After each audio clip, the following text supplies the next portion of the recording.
എന്നാലോചിച്ച് നോക്കുക.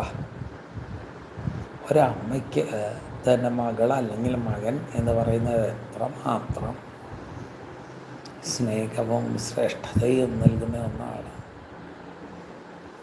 ഇതൊന്നും അവിടെ അവലംബനീയമായില്ല. ആയതുകൊണ്ട് തന്നെ അമ്മയുടെ നെഞ്ചോട് ചേർത്ത് പിടിച്ചിരുന്ന കുഞ്ഞിനെ അങ്ങോട്ട് ക്രൂരമായിട്ട് പിടിച്ചങ്ങോട്ട് എടുത്ത്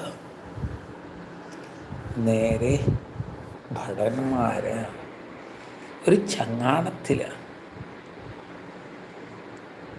കൊല്ലുവാൻ അവർക്ക് മനസ്സ് വന്നില്ല.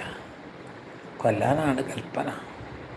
ഒരു ചങ്ങാടത്തിൽ അങ്ങോട്ട് കയറ്റി തലയ്ക്ക് മുകളിൽ പന്തവും കൊളുത്തി ആ ചെങ്ങാടം അങ്ങോട്ട് നദിയിൽ കൂടി ഒഴുക്കി വിട്ടു എന്നുള്ളതാണ്. അന്നേരം ഇതിൽ വളരെയധികം സന്തോഷം